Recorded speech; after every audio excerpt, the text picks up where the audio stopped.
बिस्मिल्लाहिर्रहमानिर्रहीम। अस्सलाम वालेकुम डियर स्टूडेंट्स, उम्मीद है कि आप सब खैरियत से होंगे। 5 क्लास कंप्यूटर का बेटा हम चैप्टर नंबर 3 आज स्टार्ट करेंगे। चैप्टर नंबर 3 आपका है पेज नंबर 19 पर। चैप्टर नेम है अबाउट द सीपीयू। इस चैप्टर में हम सीपीयू के बारे में पढ़ेंगे। हमारा जो सिस्टम यूनिट है उसमें क्या क्या कुछ होता है, ये सिस्टम यूनिट क्या करता है, इसके बारे में हम पढ़ेंगे। रीडिंग स्टार्ट करते हैं। द सेंट्रल प्रोसेसिंग यूनिट, जिसको हम सीपीयू भी कहते हैं, is the brain of the computer. Central processing unit जो होता है वो कंप्यूटर का ब्रेन होता है। The computer can not function without it. हमारा कंप्यूटर इसके बगैर काम नहीं कर सकता। जिस तरीके से बेटा आपका ब्रेन, आपका सब आपके बॉडी फंक्शंस को कंट्रोल करता है, इसी तरीके से आपका सीपीयू जो है कंप्यूटर का, वो आपके तमाम कंप्यूटर के जो पार्ट्स हैं उन सबको कंट्रोल करता है। हमारा कंप्यूटर सीपीयू के बगैर फंक्शन नहीं कर सकता। The CPU controls and process all the information in the computer. CPU का काम क्या होता है कि ये तमाम जो कंप्यूटर को हम इंफॉर्मेशन देते हैं उन सबको कंट्रोल करता है, और इसके अलावा उन पे एक प्रोसेस स्टार्ट करता है कि मतलब अमल शुरू करते हैं ताकि हम आउटपुट अपनी मॉनिटर स्क्रीन पर देख सकें। It also directs and controls the flow of information out of the computer. इस लाइन का भी वही मतलब है कि वो तमाम इंफॉर्मेशन को कंट्रोल करता है और एक फ्लो में रखता है। The CPU is housed on a single chip called the micro processor. अब सीपीयू के अंदर बेटा एक सिंगल चिप होती है जिसको हम क्या कहते हैं, माइक्रो प्रोसेसर। मेन आपकी ये चीज़ है जो आपके पूरे सीपीयू को एक वैल्यू जो है वो प्रोवाइड करती है। It is located in the system unit, और ये आपके सिस्टम यूनिट के अंदर होती है। ठीक है, आगे बेटा इसी पेज पर एक्टिविटी है, उसको हम देखते हैं। Does the CPU do the following.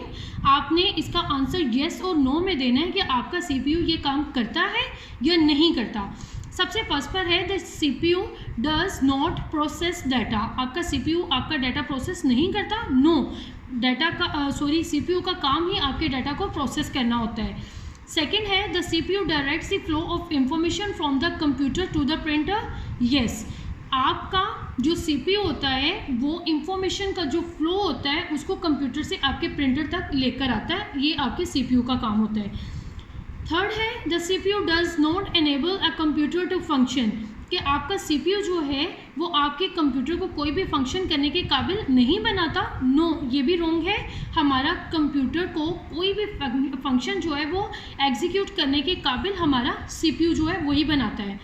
Fourth number पर है the CPU is located in the scanner. कि आपका सीपीयू जो है वो स्कैनर के अंदर पाया जाता है। नो, वो आपके सिस्टम यूनिट के अंदर, इसके अंदर जो है वो पाया जाता है। ठीक है, आगे अब हम चलते हैं पेज नंबर 20 पर।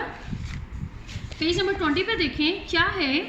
The CPU has 3 components. अब आपका जो सीपीयू है बेटा सिर्फ हम उस पर बात कर रहे हैं कि फर्दर हम सीपीयू को 3 कंपोनेंट्स में डिवाइड कर रहे हैं, कि 3 हिस्सों में डिवाइड कर रहे हैं। सबसे पहला है आपका अर्थमेटिक लॉजिक यूनिट, जिसको आप ALU भी बोलते हो। ठीक है, आपके सीपीयू के अंदर एक हिस्सा ये होता है, इसके बारे में पढ़ते हैं कि ये क्या होता है। द अर्थमेटिक लॉजिक यूनिट, या जिसको हम ALU भी जो है वो बोल सकते हैं, perform all mathematical calculation such as addition and multiplication and makes all the logical decisions. आपके कंप्यूटर में जब आप कंप्यूटर को, अपने सीपीयू को कोई कमांड देते हो, कोई क्वेश्चन देते हो, इंफॉर्मेशन सॉल्व आउट करने के लिए देते हो, अगर वो आपकी मैथमेटिकल कैलकुलेशंस हैं जिसके अंदर आपकी एडिशन, सब्ट्रैक्शन, मल्टीप्लिकेशन, कोई भी किसी भी किस्म का क्वेश्चन आ जाता है, तो उसको होल्ड करना या सॉल्व करना आपके ALU का काम होता है। ठीक है, उसको ये सॉल्व करता है। आगे सेकंड कंपोनेंट पे बात करते हैं, वो है कंट्रोल यूनिट। ठीक है, कंट्रोल यूनिट को हम CU से भी डिनोट करते हैं। आपके कंट्रोल यूनिट का क्या काम होता है, directs different parts of the computer to carry out instructions. अब कंट्रोल यूनिट का क्या काम होता है कि ये आपके कंप्यूटर के जो डिफरेंट पार्ट्स हैं कंप्यूटर के, जैसे अब आपका मॉनिटर है, कीबोर्ड है, माउस है, वो उनसे इंफॉर्मेशन को कैरी आउट करता है, लेकर आता है आपके सिस्टम यूनिट तक, मतलब आपके सीपीयू तक। It controls communication and coordination between input and output devices and the computer. इसके अलावा आपके कंट्रोल यूनिट का काम होता है कंप्यूटर के और उसके मुख्तलिफ जो इनपुट और आउटपुट डिवाइसेस हैं, चीज़ें, उनके दरमियान में कम्युनिकेशन कायम करना और कोऑर्डिनेशन कायम करना। कम्युनिकेशन का क्या मतलब होता है बेटा कि आप कोई एक टेक्नोलॉजी को यूज़ कर रहे हो इंफॉर्मेशन को गुजारने के लिए, सेंड करने के लिए, उसको हम कम्युनिकेशन कहते हैं। और कोऑर्डिनेशन का मतलब होता है कि जब आपकी कंप्यूटर के मुख्तलिफ हिस्से या उसके पार्ट्स मिलकर इकट्ठे काम करते हैं तो उसको हम कोऑर्डिनेशन कहते हैं। ठीक है, आगे हम बात करते हैं मेमोरी यूनिट पे।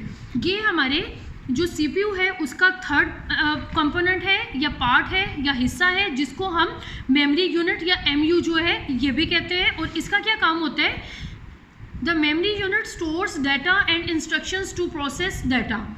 एमयू का काम होता है आपके डाटा को स्टोर करना और इंस्ट्रक्शंस जो आप देते हो उस पर डाटा को प्रोसेस करना। ठीक है, आगे ये देखें, आपको पिक्चर से समझाया गया है। लेट्स सपोज कि सबसे पहले आप अपने कंप्यूटर को इनपुट देते हो, कोई चीज़ उसके अंदर डालते हो।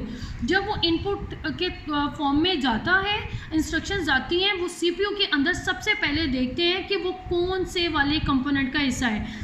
अगर कोई मैथ्स पोर्शन होगा तो उसको आपका ALU जो है वो सॉल्व कर देगा।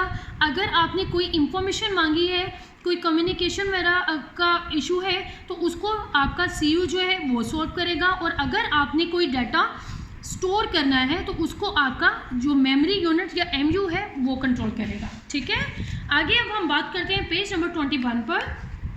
21 पर आपके पास एक्टिविटी है, मैं पढ़ रही हूँ, आप देखें। Identify the words from the given meanings. आपने इसको खुद कंप्लीट करना है। आगे TION लिखा हुआ है, क्लू दिया हुआ है, उससे आपने इस वर्ड को कंप्लीट करना है, बनाना है। क्या वर्ड क्लू है आपके पास? Ways of sending information by using technology. मैंने बेटा आपको कंट्रोल यूनिट के स्टडी के दौरान, रीडिंग के दौरान 2 वर्ड्स की एक्सप्लेनेशन दी थी, कम्युनिकेशन की और कोऑर्डिनेशन की। कम्युनिकेशन की मैंने क्या आपको जो है वो रीडिंग बताई थी कि आप कोई भी टेक्नोलॉजी यूज़ करते हो इंफॉर्मेशन को सेंड करने के लिए, वो आपकी क्या होती है? कम्युनिकेशन। आप यहाँ पे इसको लिखेंगे।